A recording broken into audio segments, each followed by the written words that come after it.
Right on. Okie dokie.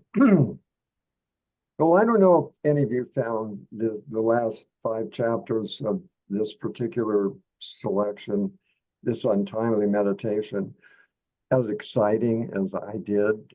There's an awful lot of reflections and thoughts in here that will be important down the road. He's sort of staking out a few claims that I think are really interesting. So, and when I got to the end, I was actually thrilled. I sat there and thought, like, wow, this is really exciting. And that's how I think I felt the first time I read it. It's just been a long, long time. So the chapter 6 or section 6 deals mostly with the notion that because we come last in the string of historical events, that somehow we can be objective.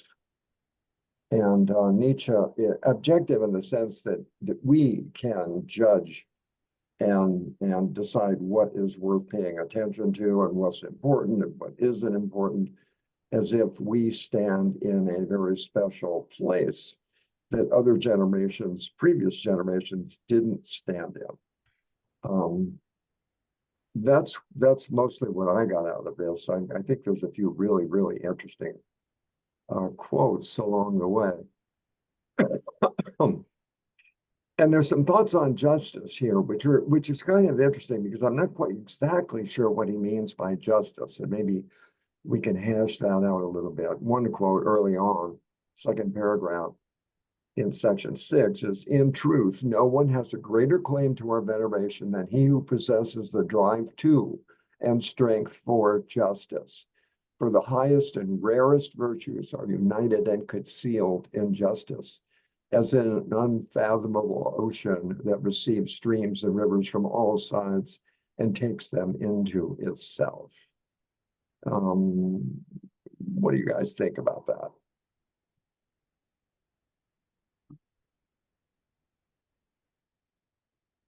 Barbara? It sounds like something that Plato would say or had said when he was trying to define what justice is.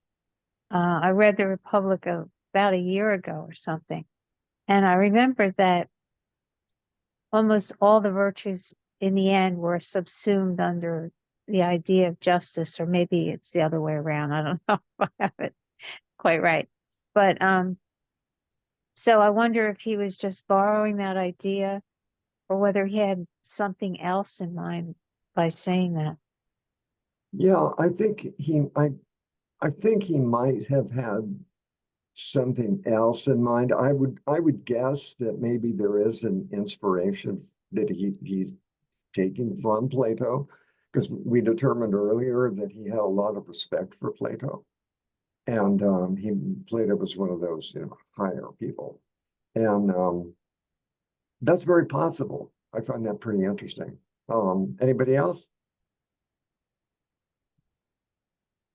Okay. All right.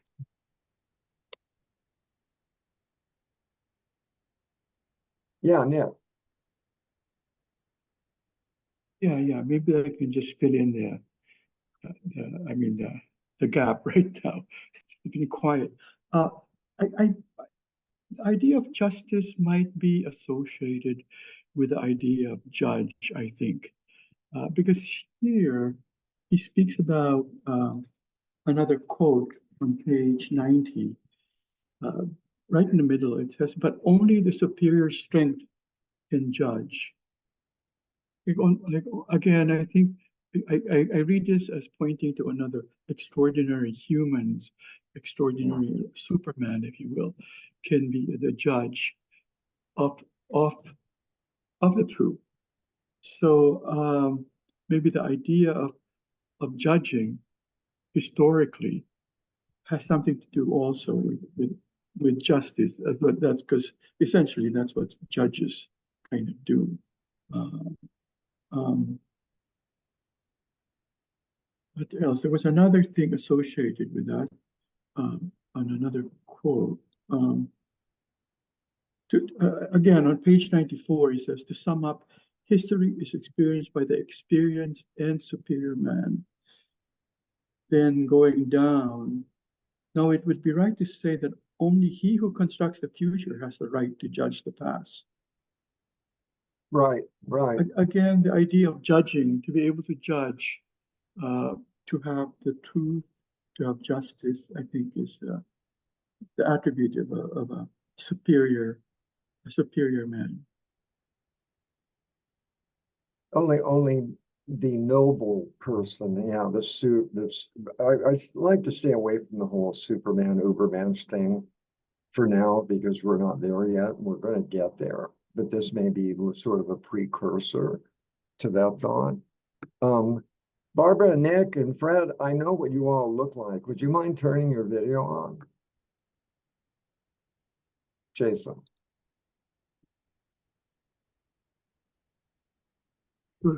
Yeah, I'd like to, yes, kind of like a judgment, just on the bottom of page 89, he talk about now the picture to yourself, the historical virtuoso of the present day.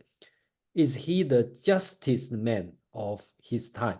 So sounds like he kind of, Nietzsche kind of talking about the people in the present day and feel he is the justice man, he is able to judge everything before myself. That's what I read. So because I think he is criticized so-called historicism.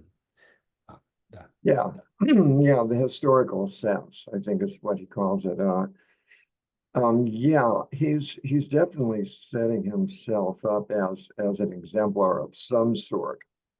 That's sort of the hint that I think I get from all of this. But I think that his criticism of feeling that we, as the latest, most recent generation, or the last in the long line of human beings, are able to judge in a way the previous generations can't. And I think Nietzsche's trying to say that's a lot of BS.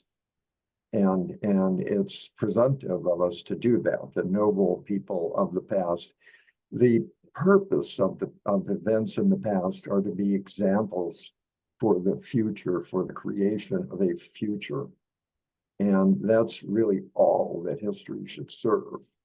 That's sort of what I'm getting out of this whole sense that we just because we are here in time have the permission to be judgmental, just generally, or on past events. Yeah. All right.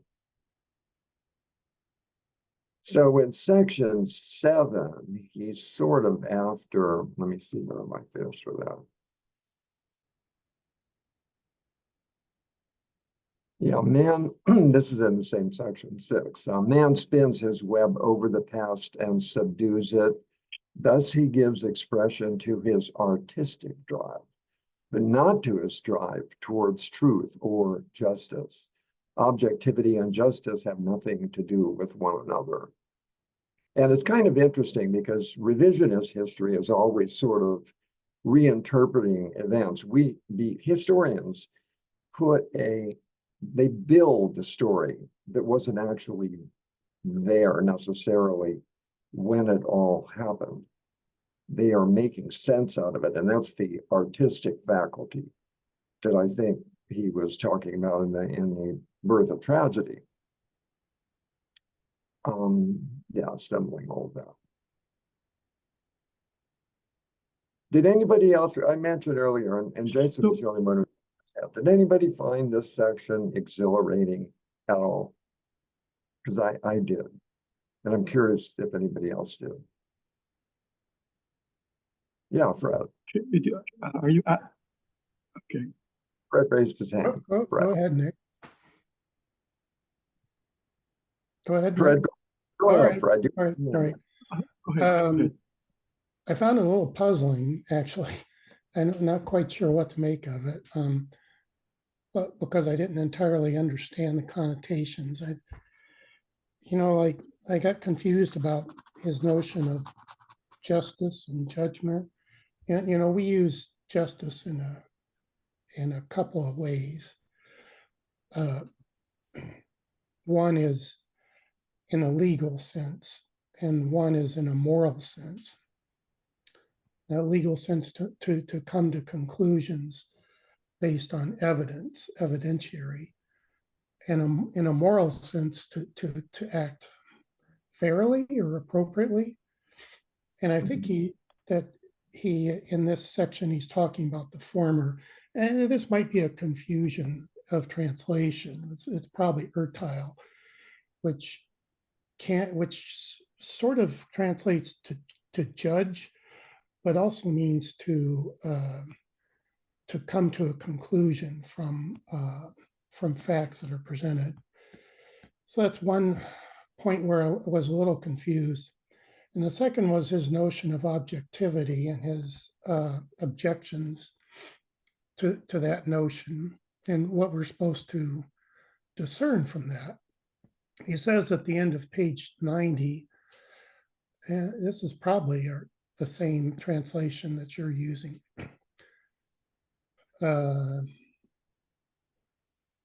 These naive historians call the assessment of the opinions and deeds of the past according to the everyday standards of the present moment objectivity.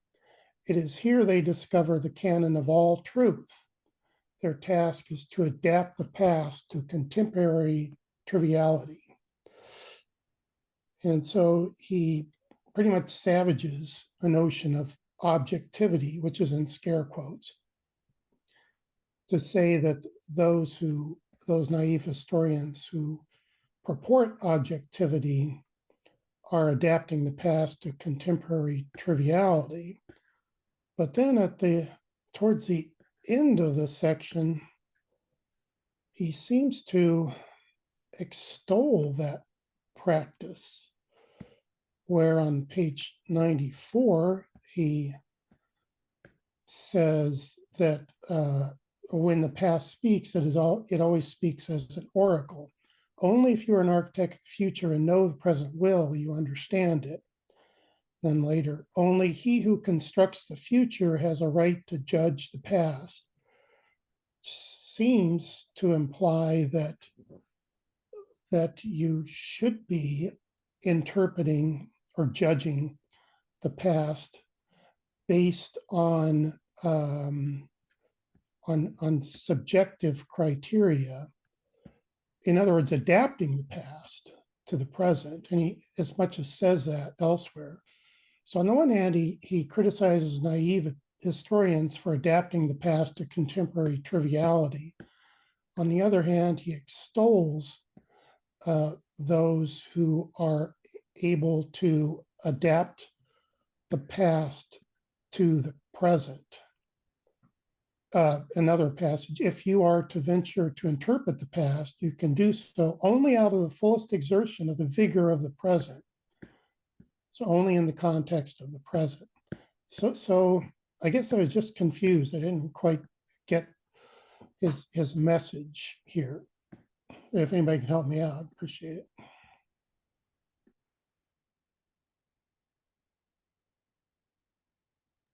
You are muted. I have some thoughts on that. I don't know, Jason, do you have some thoughts on that? Or do you want to go to something else? Because I do, but the Nick has a hands up first. Oh, right.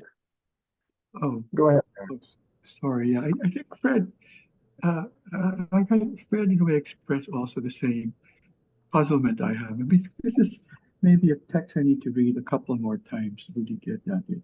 But I get the sense that, well, he talks about on page 94, the dramatist and the artist, that kind of that the artist is he at this point suggesting that history is better written by the artist and that there is no real objectivity, really. there's something created as well, or needs to be something created. That's one question I have. Yeah, I do think I am also puzzled by this. I get glimpses of some understanding, but some other parts of what he says kind of negates my understanding. So his way of writing is not very metaphorical, and so not very clear. Yeah, I could also use some help.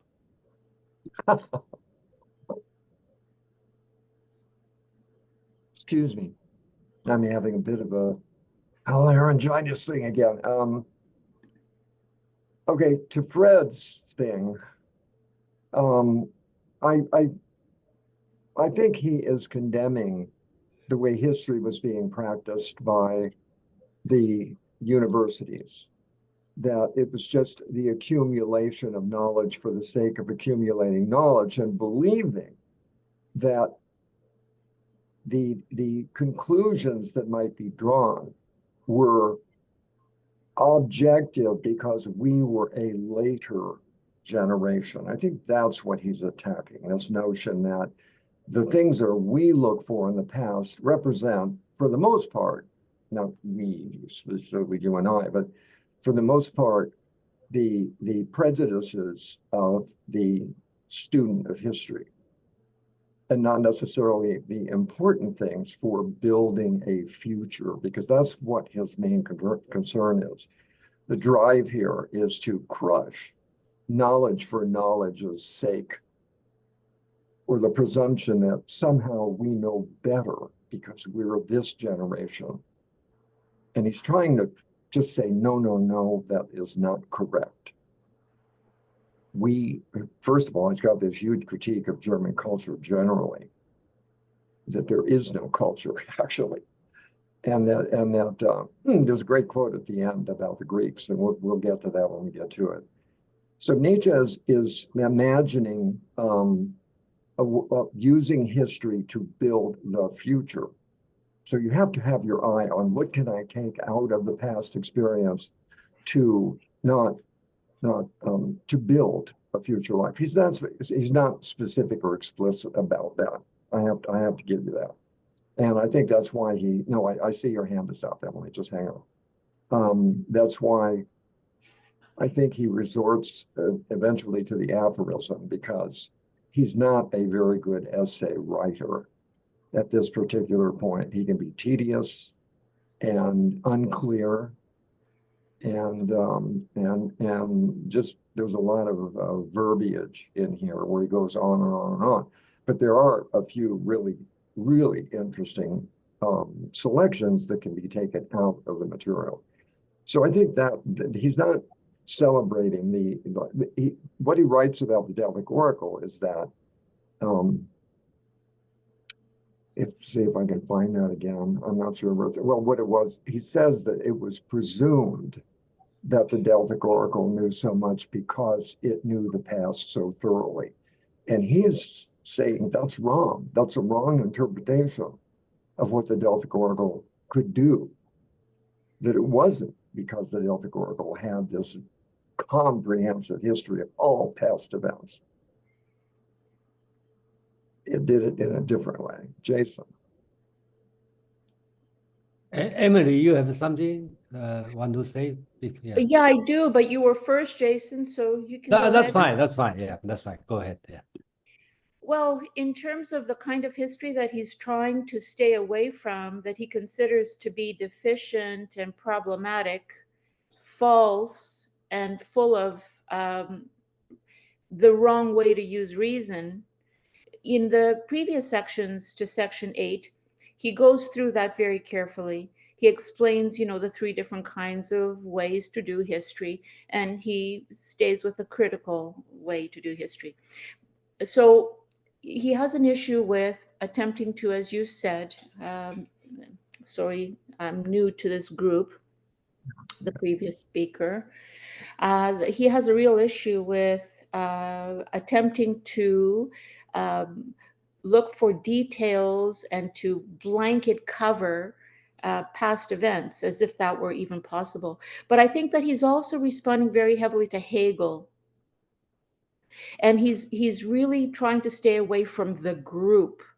First of all, he's trying to stay away from Hegel's project that we've reached the end of history and that spirit, has given us all that we need to know, has informed both the future, the present, and the past for us. And there's no thinking really to be done. So he has a massive issue with that. And then and part of that would be the focus on the group and the movement away from the individual, which he does go on about in sections 8 to 10 quite a lot, that we have to continue to honor the individual. So his whole, will to power, the whole, each individual being creatively responsible for, to some extent, blasting open the petrification of the world that has happened with slap down conceptualization, on top of the life and the vitality of the world. The artist continues to see that, but the thinker, through language used specifically in philosophy, slaps concepts down onto the vitality of the world, crushes it, makes it half dead. And he wants us to stay away from that. So I think that, he's not a great essayist, I agree, but that's why he chose the aphoristic style. Like Heidegger, he's trying to choose a form of speaking and writing that is responsive to his thought. So I don't know. Anyway, that's so the two things: Hegel, groupthink, and moving away from the individual, he has a real issue with, and the attempt, as you said, to petrify, history as, to scientize it, to throw a scientific, not in the true sense of the word, by scientistic, approach to it, like that we can actually know all there is to know. He has a serious issue, I think. Yeah. Awesome. Stick around. Come back. That was great. Well, I joined a little late because you changed the time. I'm here in Eastern Standard Time, but will it be at 6 or will it be at 7 for future? You're with Toronto, right? Yeah. Yeah, that was a slip up. When I made the copy, it changes the time. I tried to fix the time. I got the wrong time.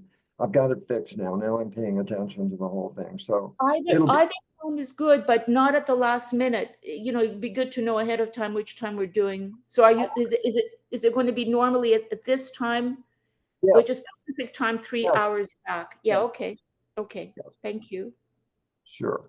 I might mention that if you have meetups across time zones, it can be very challenging as a moderator to get it right. So it's understandable. You got to double check the times. Yeah. Hold on a second here.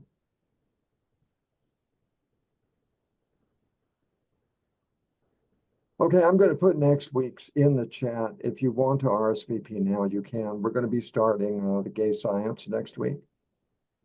And the assignment is the first 15 aphorisms. I really don't think we're going to get through all of them. The sections of the birth of tragedy, we wound up doing one at a time.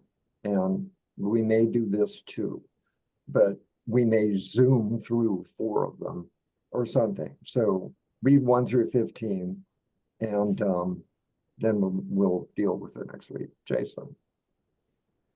Yeah, the time for meetup is difficult. When I travel to Asia, then you will get even more confused because meetup the setup the way very strange. They automatically change you, so a day off. But thank you very much, Emily. And I made the right choice to let you speak first. So I don't mess up the right message. But I just want to respond to Fred. I was probably as confused as Fred at the beginning until I read to chapter 8. He talked about Hegel. Okay, it woke me up because I dislike Hegel historical view. Okay, so I quickly wake me up. I know, that's what he's talking about. And then his writing is very interesting. I just want to read on the chapter 8. He said, this God, however, become transparent and comprehensible to himself within the Hegelian cranium. Okay, and he already ascended all dialectically possible step to his evolution up to his self-revelation. Okay, so that Hegel, the climax and the terminus of the word process, coincident with his own existence in Berlin. So everything just become Hegel. Okay, so then I look back on chapter 6. Another thing start to make sense, right? He talking about the on chapter 6. He talking about the how to read. That's a very simple message, right? How to read the biography on the end of chapter 6. He don't want to read like Hail so and his age. He want to read a fighter against his age. Okay, because we are making the history. History doesn't make us. Okay, that's the big mistake from Hegelian historical view, or I think he called it historicism, or Karl Popper called it historicism. But I read both, so I think. And then also like in page 894, okay, he said to sum up, right? And later on he said, when the past speak it, when the past speaks, it always speaks as an oracle. So when you look at past, it always like an oracle, but you know, it's the wrong way. We should look forward, not look backward. We look backward and assume we follow them. I think that's the big problem he complained. Yeah. And actually, I totally agree with Nietzsche. Okay, so Yeah, yeah. This, we speculated last week that Hegel, I think Jason actually mentioned it, might have been the inspiration for history becoming a university discipline. And now it's more or less explicit that Hegel is who he's kind of attacking here.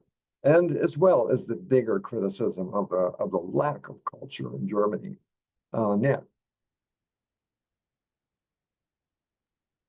Yeah, I also want to thank you, Jason, for speaking first. That was clarifying and helped me out. I'd like to elaborate as well on your points. First of all, I think I'm gathering now, looking again from your inputs and from reading again, that he is anti the idea that history is objective, the way they've been trying to keep pointing it out and saying. On page 92, he quotes and points to Schiller. Schiller is quite clear as to the purely subjective nature of this assumption when he says of the historians. One phenomena after another begins to forsake the realm of blind chance and limitless freedom, and to take place as a fitting member of the harmonious whole, which whole is of course present only in his imagination. So all the stuff that is supposed to be objective, because there's just so much going on in interaction of causes and so forth, you can't really read that, and you have to, in essence, to make sense of it, use your imagination. It is the imagination of great men that can put it all together, not the simple-looking, ordinary men like me, for instance. You know, he's looking for really somebody with a vision, with a great imagination, and this points back to the idea of artists and their imagination and creation, because as he pointed out here, again, Jason brought this to this point, but on page 94, I will start reading, because what his alternative is, the last statement on page 94, if on the other hand, you acquire a living knowledge of the history of great men, you will learn from it a supreme commandment, to become mature and to flee from that paralyzing upbringing of the present age, which sees its advantage in preventing your growth, so as to rule and exploit you to the full while you are still immature. It kind of reminded me when I wrote on the notes Kant's sapere aude, what is enlightenment, for mature men. And then he goes on about the her. But the point of that is, he wants to have somebody who is a fighter against his age. And he points to Plutarch. Satiate your soul with Plutarch. And when you believe in his heroes, dare at the same time to believe in yourself. With 100 such men raised in this unmodern way, that is to say, become mature and accustomed to the heroic, the whole noisy sham culture of our age could now be silenced forever. So again, this is a history as he sees carved for the future for us by great men. Again, shades of the Ubermensch very early in his career. Okay. All Sorry right. Yeah, well. if I ranted too long. No. You mentioned Ubermensch, but I'm doing the same thing. These are things that he's doing for the rest of his life. But I'm just trying to stay away from the Ubermensch for now, because when we get to that, I'm probably going to have an extended discussion about that whole thing. Yeah, that was an interesting quote, because I thought that same thing. If you want biographies, it's right before what you read. Do not desire those which bear the legend, Herr so-and-so and his age, but those upon whose title page there would stand a fighter against his age. And then satiate your soul with Plutarch. And this is a theme that he was developing earlier as well, that it's in his concept of monumental history. And that is where Schopenhauer's Educator, which we read just before this, plays a role, because there he's illustrating a man that he thinks is worth understanding how he came to be, so that there can be more of them, not the details of his life necessarily, although he does pay some attention to that. But these are the exemplars. This is what history for Nietzsche is for, is to inspire us to build for the future by looking at what men have been able to do in the past. Emily. In terms of the Ubermensch idea, and then Schopenhauer possibly being a model for that, perhaps he means master values. With master values as opposed to slave values, it's not a matter. No, we're not there. We're not there. We don't know that yet. We are in 1874 right now. Well, but it might Technology. clarify, even though we're not there yet, it's a germ in his brain, No, and we will. That's all I want you to mention. Just say something, because I really want to watch his thought develop. I don't want to go to the end and drag it all in here to reveal what's the past. I want to approach Nietzsche as if we are reading this at the time it was published. So we don't know that yet. Seated throughout the sections that we have read for tonight, seated throughout those sections, is a continuous mentioning of what type of historian might we want to listen to, because most of the people that choose to write history, he is denigrating. So then there's just hints at who on earth then, a great man is who we should be listening to, a creative mind, an artist's mind. Okay, well, what on earth is that? Is that something that one is born with, that one can cultivate? And I do find it sometimes very valuable. We don't have to use the term master values, but we can think about where he eventually goes with this. The idea that any one of us can turn into that kind of a thinker. It's a matter of bravery, courage, plenitude, moving away from the herd, it so far away that it's endangering to our personal freedom, intellectually and politically and economically. So it's interesting to see the seeds of that here, eh? It's in anything there's development. So yeah. Yeah, that's the kind of thing I'm trying to capture. You obviously know some stuff down the road, but if you can pick out the themes that will be developed later and just give it that gloss, this is a theme that will be developed later. That's what I'm trying to do, so that we're living in this world of this essay. and we who are more familiar with the rest of it can kind of cherry pick stuff, which is exactly what I've been doing, but not develop the thoughts down the road, because we're going to get there. We're just not there yet. Good approach. I hope so. And speaking of something that will play a role later, on page 96, this is in section 7. And this is where he's pointing out at least one of the dangers of this immersion in just history for history's sake. This is near the top of the page. For a good length of time, it is true, one can occupy oneself with history in a perfectly innocent and harmless way, as though it were merely an occupation like any other. Recent theology, especially, seems to have entered into partnership with history out of pure innocence. And even now, it almost refuses to see that, probably much against its will. It has thereby placed itself in the service of the Voltairian écrasez. That's the best I can do for that one, which means destroy the infamous thing. And this is going to be part and parcel of his eventual attack on Christianity, is just this notion that they willingly engaged in supporting this search for the past history. And then they started digging up a lot of stuff that they probably wished had never been dug up. And that's a very important little piece, I think, to just really even acknowledge that history needs to be for something. It can't just be a random, just dig up every truth you possibly can as if there's no risk involved. Because there may be a risk and you won't know it until it's too late. And that's going to be destructive.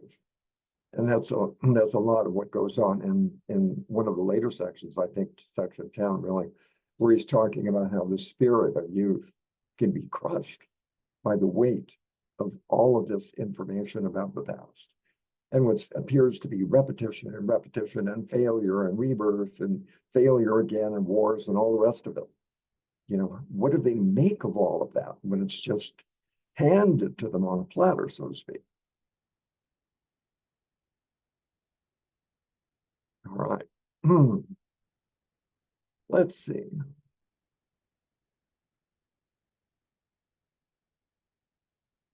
Okay.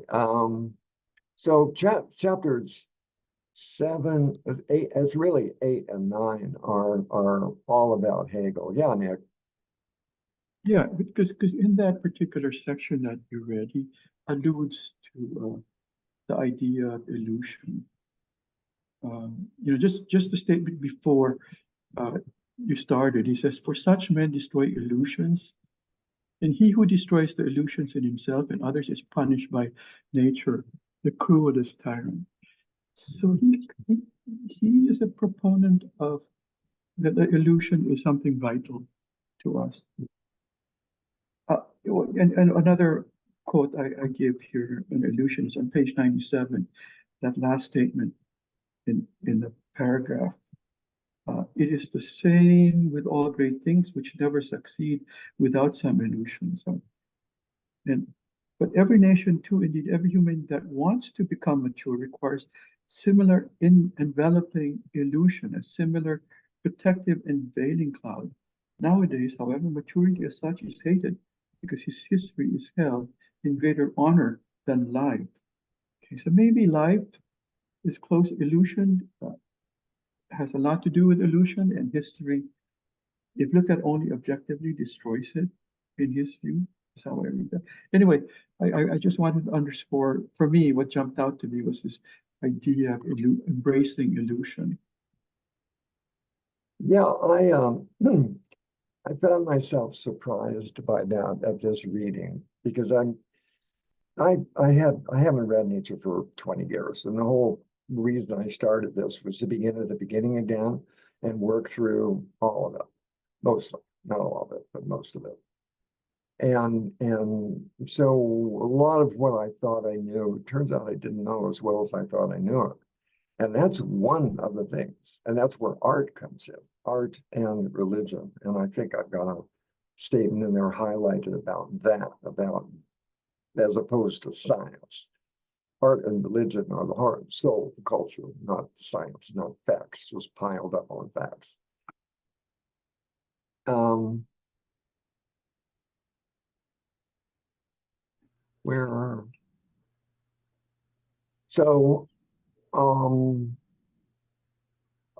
It's the attack on Hegel. Wait a minute, let me see if I can find that, because oh yeah, here it is. This is in on page 104, sort of a little bit below the middle of the page. The belief that one is a latecomer of the ages, this is the final attack on Hegel, is in any case paralyzing and depressing. But it must appear dreadful and devastating when such a belief one day, by a bold inversion, raises this latecomer to godhood as the true meaning and goal of all previous events, when his miserable condition is equated with a completion of world history. Such a point of view has accustomed the Germans to talk of a world process and to justify their own age as the necessary result of this world process. Such a point of view has set history, insofar as history is, quote, the concept that realizes itself, the dialectics of the spirit of the peoples, and the world tribunal in place of other spiritual powers, art, and religion as the sole sovereign power. Take that, Hegel. All right. Okay, let's see. Anybody else got any thoughts on this at the moment? Hi, Kai, I'm glad you finally made it.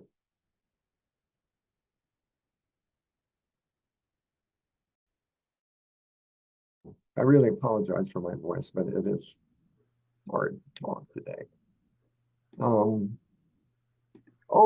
This was, I thought, was a really interesting quote. This is on page 105. I would say, therefore, history always inculcates there was once morality. You ought not to, or you ought not to have. Thus, history amounts to a compendium of factual immorality. How far astray he would go who regarded history as being at the Somebody smell like shit. Somebody smell like shit. Somebody smell like shit.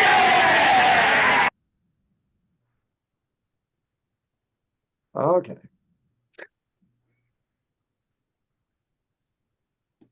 I don't know. I don't even understand what they've been having too much history thrown at them, and they don't know what to do with it. Okay, morality is offended, for example, by the fact that a Raphael had to die at 36. Such a being ought not to die. I thought that was really interesting. Emily, your hand was up. Yeah, I wanted to ask, because I don't know how long this group has been going. Did you cover his On Truth and Lies in a Non-Moral Sense? No, and the reason I didn't because no, we're not going to, because it wasn't published in his lifetime. So this is only stuff. No, and we're not going to do Will to Power. We're not going to do the notes. We're just going to do what he actually published. The reason why I ask is because in that short work, very short, he actually explains why he is so big on art. And it keeps coming in with almost everything he writes. And you're thinking, what is he seeing as the liberating power of art? He actually explains it there, and it's so helpful with everything else, like here where he cites it. So I don't know. I know that it may not, it's very short, and I think it would help even as something we could read on our own and then come in, informed with. We don't necessarily have to cover it. If such a suggestion can be made for the group. I covered it this summer. I found it immensely helpful. It's better than almost anything else I've read from him on art. So anyway. Well, have you read The Birth of Tragedy? Because there's an awful lot of stuff in there too. So yeah, but with that short little piece, you get to the point, you know, rather than covering the birth of tragedy, you get to the point, you understand what his issue is with conceptual thinking as opposed to art, and what art is there to do to rescue conceptual thinking. Anyway, just a suggestion. Okay. It is only as an aesthetic phenomenon that life and I just have it. I ought to have this just memorized, and I did once upon a time. And existence can be eternally justified. That sort of sums up a whole lot of what he's about, I think. Anyway, okay. Yeah, the next week, what we've done the birth of tragedy, and we had 15 weeks of that. One turned out to be one section per meetup. And then we did Schopenhauer's Educator, and now we're doing this. And then we're moving on to the gay science. So I'm skipping Human All Too Human and The Dawn. And getting the good stuff. Do any of you have any other quotes or anything you want? Fred. In this chapter, one of the problems that he has here, which I think he addresses to some extent, is that he paints his ideas with a very broad brush in this essay. So on page 102, he makes a somewhat capricious identification of Christianity and history, and how we, in his semi-secular age, have come to replace Christianity by history. And he makes an interesting point that Christianity just kind of led itself down that path, which you mentioned before. But he goes on to say in the middle of page 102, thus the historical sense makes its servants passive and retrospective. And almost the only time the sufferer from the fever of history becomes active is when the sense is in abeyance through momentary forgetfulness. He's pretty overdramatic here.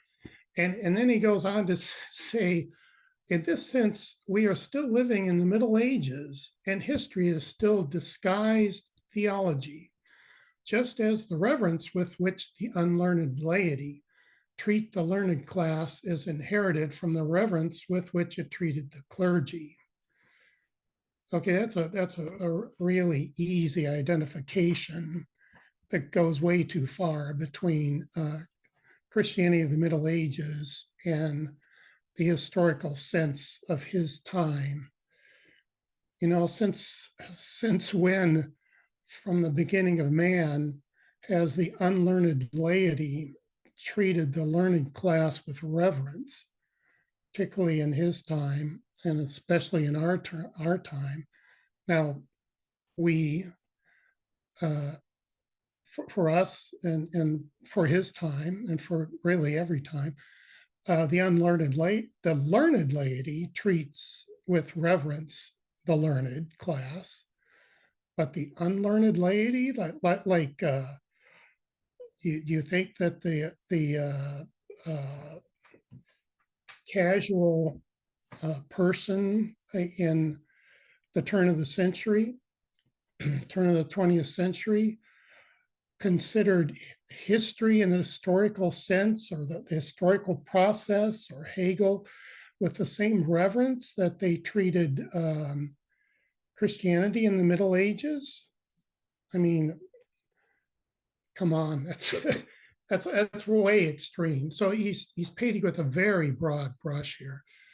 Well, he kind of drops it and moves on, but that's pretty unfounded. He does a better job in his later writings of being concentrated and focused. I think this needs to be understood as polemical. And so there's a lot of rhetorical flourishing going on here, and I think you just spotted part of it. Some of it is certainly an exaggeration.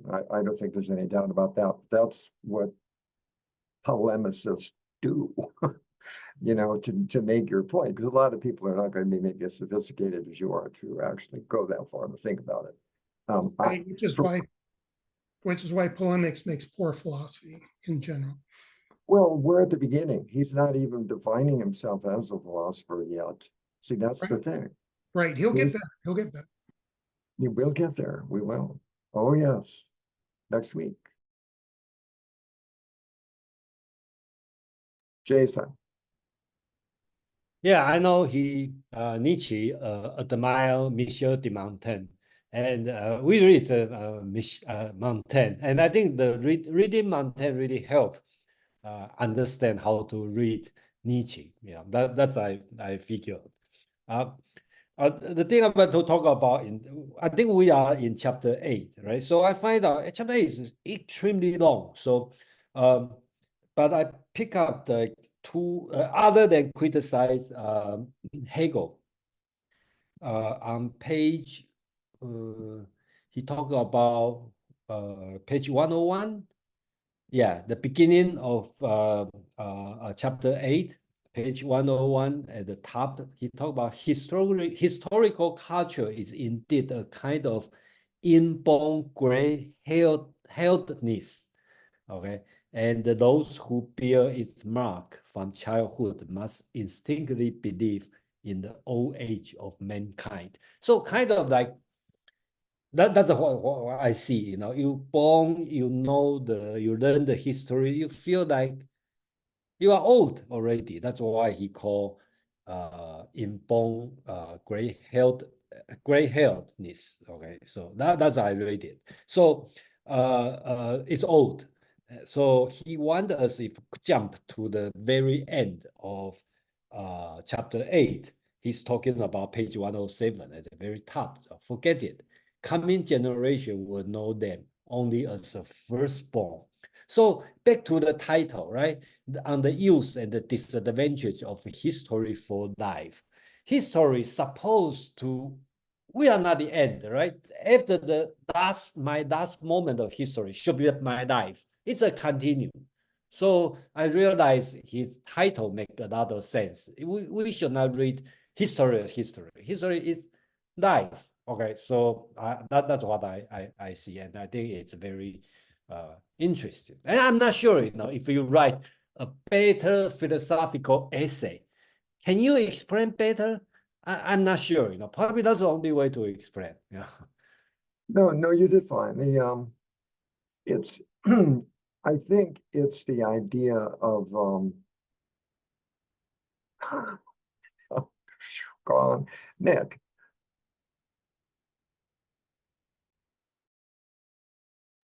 Well, I wanted to go back to that place you brought us to, where you were quoting about morality is offended, for example, by the fact that a Raphael had to die at 36.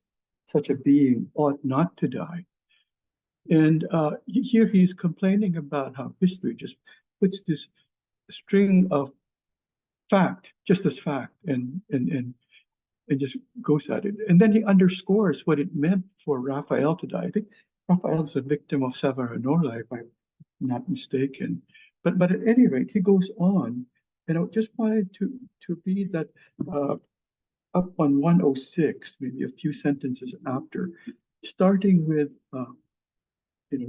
what is the problem with just thinking of his death as just a common thing? Well, he says, in that way you become a devil's advocate. You make success the factual into your idol, just the happening of it. While in reality, the factual is always stupid and has at all times resembled a calf rather than a god. Why is that so? As apologist of history, you have, moreover, ignorance as a prompter. For it is only because you do not know what such a natura naturans as Raphael is, that you are not incensed to know that it once was, but will never be again. Natura naturans is a creating nature. So by just looking at these factual things, you never get a sense of the great and the important stuff. You completely miss it, he's saying. So, and again, when only people with sensitivity and greatness like a Goethe or somebody can explain this to you, not a historian, not the run-of-the-mill historian. So I just wanted to kind of ride on top of what you just said, but pointing out a different passage. Yeah, I remember reading, I don't have the experience myself, but I remember reading once upon a time that Plutarch's Lives was almost required reading in the Victorian era, because that was monumental history, right? That was the pictures of great men and their accomplishments. And it was really kind of thrilling to see him specifically mention that, you know, like, yes, okay, I get that. I know all about that sort of thing. Yeah, who reads Plutarch nowadays? I mean, well, yeah, you know, they used to teach Greek and Latin too, at least in England. yeah, well, you know, that was supposed to be the reading of gentlemen as well, you know, to have a sense of what is noble. Plutarch gives that to you. Yeah. So this is on page 112. I'm not sure what section that we're in here now. And it's toward the bottom, and I was almost inspired to try to find Hartman's book, because I thought this whole idea of making a parody of Hegel's philosophy of history was a great idea. And I wasn't sure, though, if he was just interpreting as a parody, or was it a real parody? But this is in part of that section. To what end the world, in quotes, exists, and to what end mankind exists, ought not to concern us at all for the moment, except as objects of humor. For the presumptuousness of the little human worm is the funniest thing at present on the world stage. On the other hand, do ask yourself why you, the individual, exist. And if you can get no other answer, try for once to justify the meaning of your existence, as it were, a posteriori, by settling before yourself an aim, a goal, a to this end, an exalted and noble to this end. Perish in pursuit of this and only this. I know of no better aim of life than that of perishing, prodigal of a great soul in pursuit of the great and the impossible.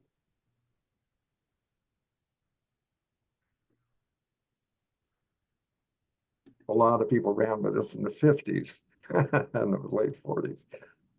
But this is just striking up that chord for the individual.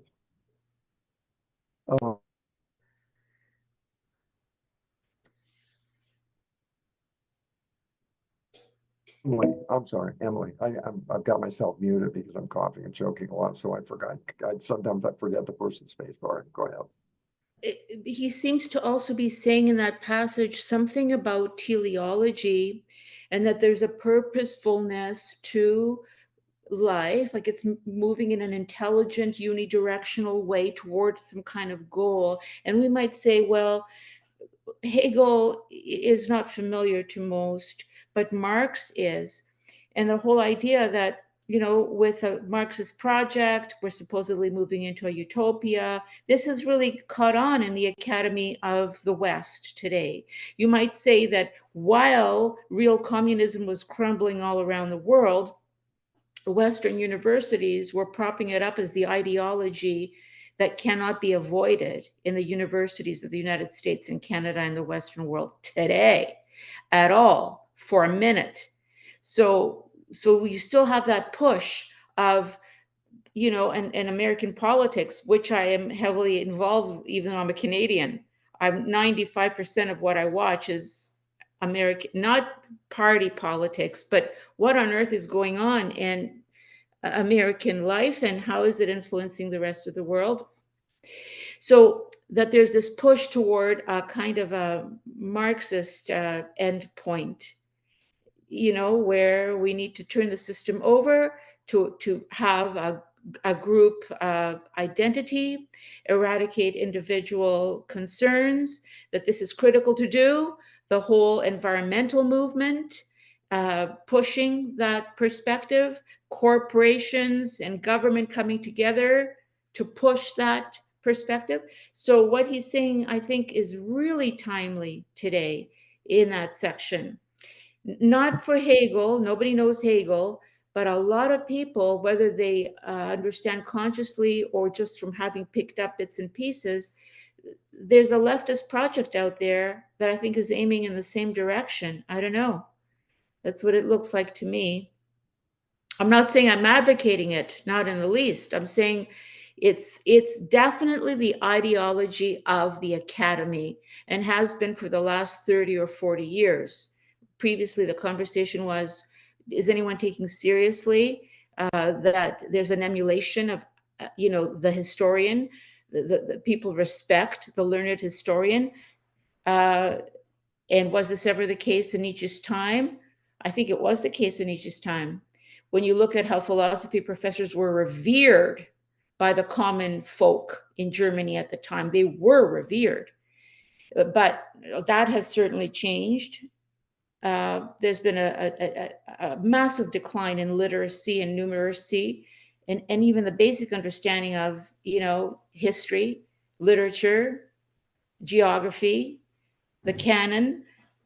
Anyway, back to the point where Hegel can be replaced now, but I think what he's saying is very relevant because Marx has replaced him for most people.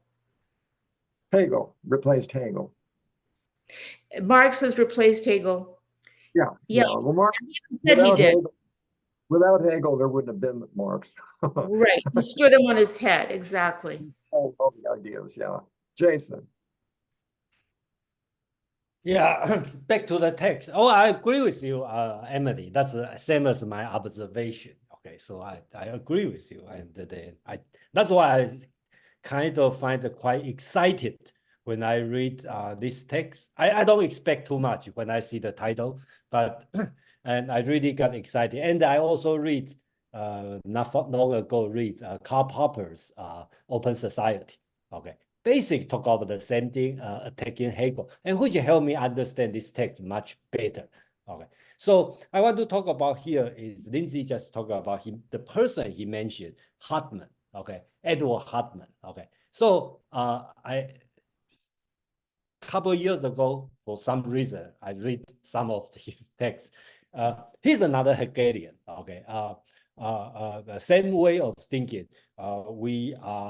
I think he's talking about men reach the old age and become the philosophical maturity, have to go through the childhood, youth, and the manhood. Very Hegelian talking, and I think he is Nietzsche's contemporary, I believe. So that's why he mentioned instead of mentioning Hegel. Karl Marx is not there yet, so he talked about Hartman. I believe most of people probably don't know who is Hartman. So Yeah, I have no idea. There's a certain amount of name dropping that goes on in here that I'm sure people who read him at the time knew. There's the two Hartman, another Nikolai Hartman. Okay, talking about Okay. Oh yeah, one thing I'd like to talk about this Hartman, Edward Hartman. Nietzsche is talking about. His book I read is The Philosophy of Unconscious. Okay, so basics is very, from the title it's very Hegelian. Okay, so it's talking about without knowing and that you are going this way, and I think that's the Nietzsche most opposed against. Yeah, Nietzsche never tried to carve out that space. Well, I shouldn't say never, but this idea is that the future is always open-ended, and the important part of history is to take what you can from the past to build it toward the future. Yeah. Yeah, I have a different reaction than Emily to this passage that you brought us to on the animae magnae prodigus I kind of read that as there is something teleological perhaps to be interpreted here, but it's more of an individual aim or goal. If there's a teleology then that to be read here is that the individual makes his aim, creates his aim, in the same way that one can create your life. And again, we're going to maybe Nietzsche's own way of living here, but that's for the future. But that's how I interpret this more. And on the kind of comment about Marxism versus Hegelian, there is, from what I can gather, a revival of Hegelianism by philosophers, even over Marx. And many analytical type philosophers, even like Brandom, Sellers, that ilk, they go to and pragmatists like Rorty and Dewey, they go back to Hegel to learn some lessons. Of course, they don't take everything he says, but the whole structure and the way of thinking is gathered. Whereas Marxism in practice, I believe, has proven itself to be dangerous and hasn't led to betterment of the world. Although his ideas of alienation are still alive with us and we absorb that, but his ideals, other ideas, I don't think are acceptable to many in the room. So just wanted to. Yeah, yeah. One of the things I liked about Nietzsche from the very beginning, and in the beginning I mentioned this, that I thought I was finding a kindred spirit when I started to read him.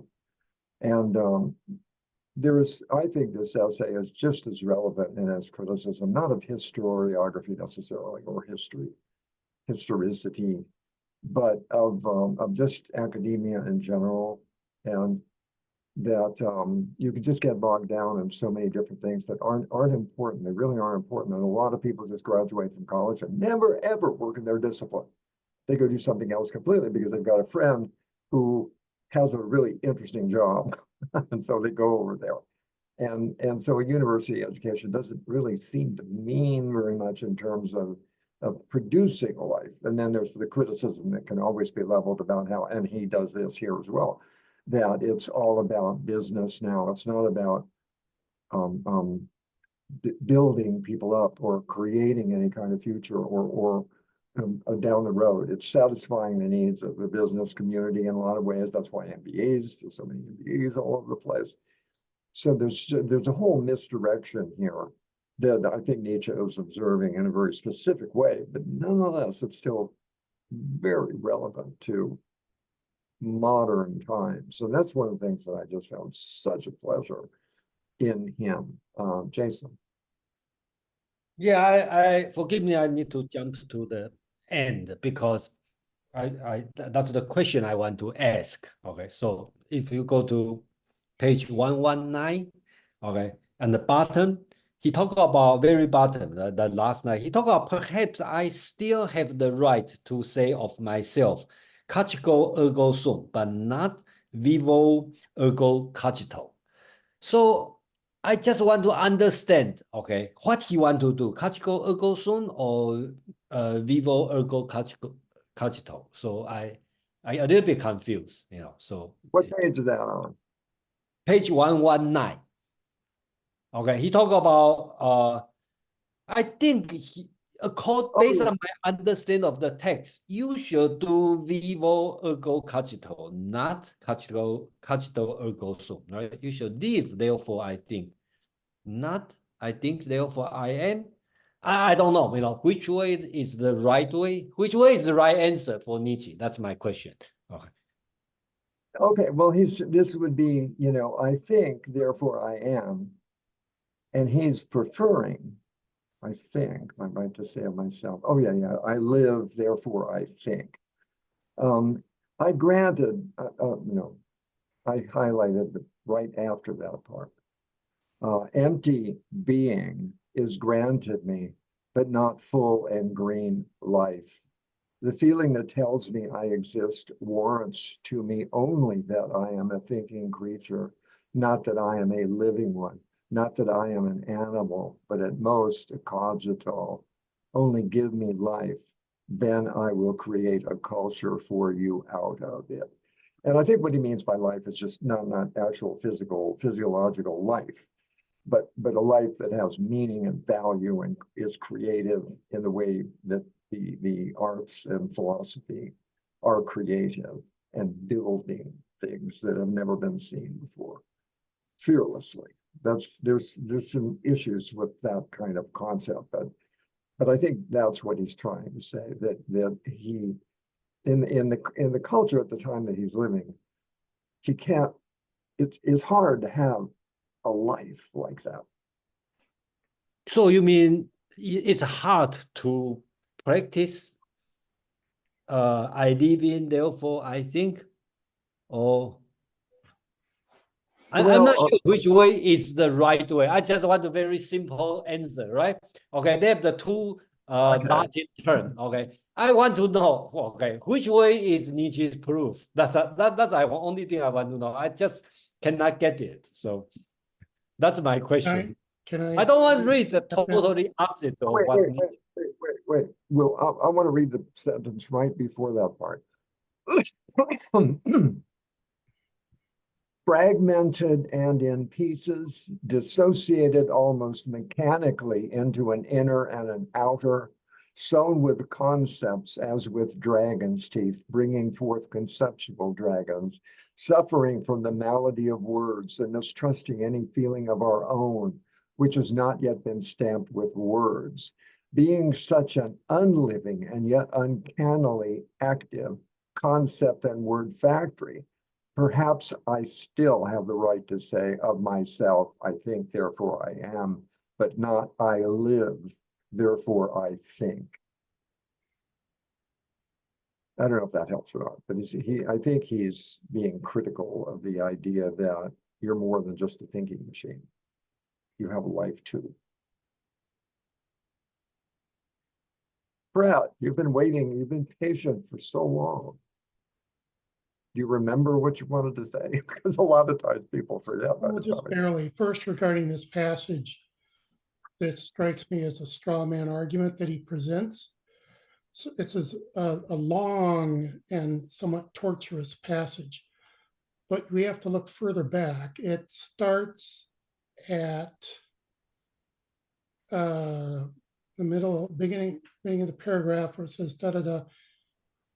And each one of this generation must overcome himself to the extent of being able to say of himself what he would find easier to endure if it were said of an entire age, colon. So this is a critique of his age's thoughts. So I think emphatically, the motto for Nietzsche is vivo ergo cogito, not cogito ergo sum. Yeah. All about life. So for him, thoughts proceed from life. He's criticizing the converse of that, which seems to be the contemporary malaise of society, that we can only get as far as cogito ergo sum, but not vivo ergo cogito. Yeah. But the thing I wanted to mention is along the lines of what you were saying, Lindsay. I thought one of the best passages in this essay in its entirety speaks directly to what you were saying, and it's the middle paragraph of page 118, where his critique is the uniform canon is that the young man has to start with a knowledge of culture, not even with a knowledge of life, and even less with life and experience itself. And this knowledge of culture is instilled into the youth in the form of historical knowledge. That is to say, his head is crammed with a tremendous number of ideas derived from a highly indirect knowledge of past ages and peoples, but not from direct observation of life. I think that's kind of the crux of this criticism, which plays into what Jason just brought up about the poverty living versus being crammed full of this useless knowledge. And relates to what you said earlier, Lindsay. Yeah, no, that's good. That's good. Yeah, that's an interesting passage. You're more critical of him than I am, though. Yeah.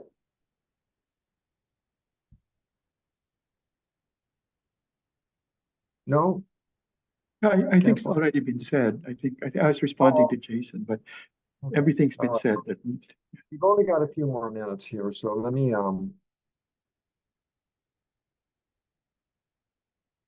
give me my okay. I've got a couple of more quotes here that I think are important just because they reveal again some things that will be coming down the road. There is, and I'm sure you must have picked up on some of this, a physiological look at things. Probably because he suffered from a lot of illnesses.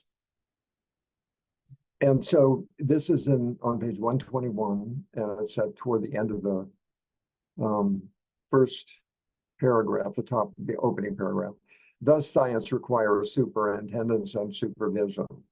A hygiene of life belongs close beside science. And one of the clauses of this hygiene would read, the unhistorical and the superhistorical are the natural antidotes to the stifling of life by the historical, by the malady of history. And so we're back to where he began, which I thought was a nice way to end all of this in a lot of ways.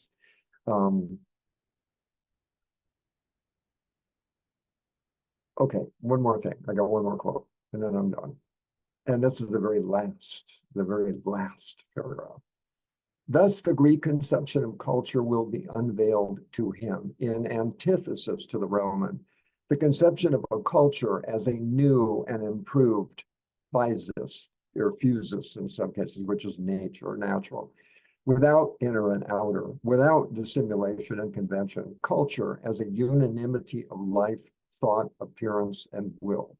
Thus, he will learn from his own experience that it was through the highest force of their moral nature that the Greeks achieved victory over all other cultures, and that every increase in truthfulness must also assist to promote true culture, even though this truthfulness may sometimes seriously damage precisely the kind of cultivatedness now held in esteem, even though it may even be able to procure the downfall of an entirely merely decorative culture. There's a certain amount of difficulty that I have in sort of getting inside what he means in a lot of ways about the word culture. The word culture is one that I stumble over when I come across it because I don't quite know what he means. And I know a lot more about the Greeks now than I did the first time I read him, thanks to Nietzsche.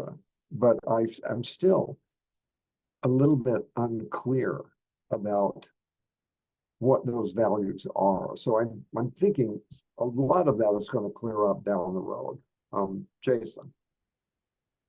Yeah, I think the last few paragraphs is wonderful. So I have to guess he talked about the culture. He talked about honesty, strength, and truthfulness. Okay, I think he mentioned that, and he spent the time. But I also want to ask one more question.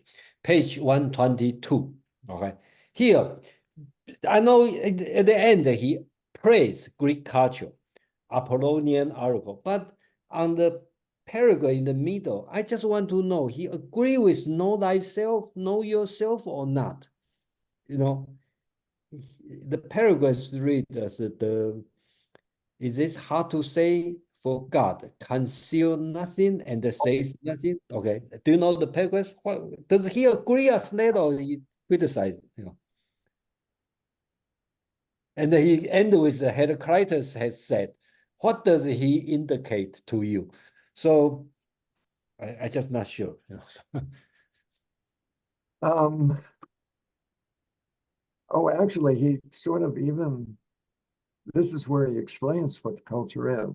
No, Nietzsche, I think, was very respectful of Socrates, and I think the know thyself thing is something that he wanted people to do, to look at yourself. That's where his philosophy was coming from. It wasn't. Am I answering your question? I read like this, but I based my reading, the overall impression is he want you develop yourself, not go inside. So that's kind of different than I thought. So that's why I want to verify, because I think Nietzsche want us to develop some personality, not like going back to your psychology, same way as you going back to your history, right? So it's outward looking. So I kind of worry, know thyself is the right thing to do or not? Yeah. Yeah, well, I think it would be easy. It's easy for me to say that I think that he endorses that idea, because you almost have to be able to identify you, like his exemplar is Schopenhauer. And so he sees himself in Schopenhauer. In the same way, I see a lot of myself in Nietzsche, and so I hold him in high esteem. But I wouldn't. That reveals something about me as well, that I feel that way about that. And you need to know that inner self in order to direct your outer self and deal with the world that exists out there. It's not like you're gonna, ruminate over the past. I think that's part of the criticism of history that he's offering here. Nick. Yeah, there's a lot in these passages that you and Jason just brought us to. The first thing I want to go by order, because you brought it up, that section on the Greek conception of culture will be unveiled to him in antithesis to the Roman. The conception of culture as a new and improved thesis. Yeah. He underscores that it is a thesis. I guess physics, is it like a type of thing now that is in nature, kind of like almost like a essential thing in nature as culture, without inner, the outer, culture as a unanimity of life, thought, appearance, and will. Anyway, I thought that was worth hovering over. What does he really mean by that? And then the second event that just jumped is this idea of knowing yourself that Jason brought this to. I believe when he says Heraclitus, I mean, he say, know yourself. It is a hard saying, for that God conceals nothing and says nothing, but only indicates. As Heraclitus has said, what does he indicate to you? So he doesn't, the gods don't give an answer or indicating, but then he talks about what the Greeks did when they were faced with the problem of their culture, because mixed with all this different culture, it was chaos. And then he says on the last paragraph, this is the parable for each one of us. He must organize the chaos within him by thinking back to his real needs. So it's almost like know yourself, know what your real needs are, and you figure it out yourself and make that exactly. get an answer to that. The gods, it's a hard thing to do. The gods won't tell you. The gods they just indicate. Anyway, those were the two things that jumped. I know they're not full thoughts. They're more questions, especially in the physis one. What do people think about physis? The thing, the way I would sort of deal with it, because it's Kaufman's got a whole big long pages on what Nietzsche meant when he uses the word, because that word will come back again. And this is a very crude example of what I think he means by that. And you know the story about the scorpion and the frog, right? Scorpion wants to get across the river, so he asks the frog to give him a ride. So he hops on the frog's back, and halfway across the river, the scorpion stings the frog, and the frog turns around and goes, "Why did you do that? I was taking you across the river." And he looks at him and he goes, "It's in my nature." I think that may be a terrible example, but it may be a good example in a way if you can sort of apply that in the use of the word nature, physis. It also comes as fusus, PHU. Well, in Greek, it's a U, but they turn it into a Y when they translate it. We can explore that down the road because that's going to come back. That'll come back at us. And I think that the aphorisms will be much more interesting to discuss one at a time as we really see how a lot of these bits and pieces, they're all stuffed into these essays. And I think Nietzsche realized how difficult it was for him to make a point and stay with it. And that's why he turned to aphorisms instead, because that way a single thought could be developed at some length without any other stuff coming in to get in the way. And we'll find out starting next week. I will try to make a series out of it. So wouldn't let me a minute ago, but maybe it will now. Okay, we're done. I'm out of here. Thank you, guys. All right, thank you. All right, bye. All right, thank you.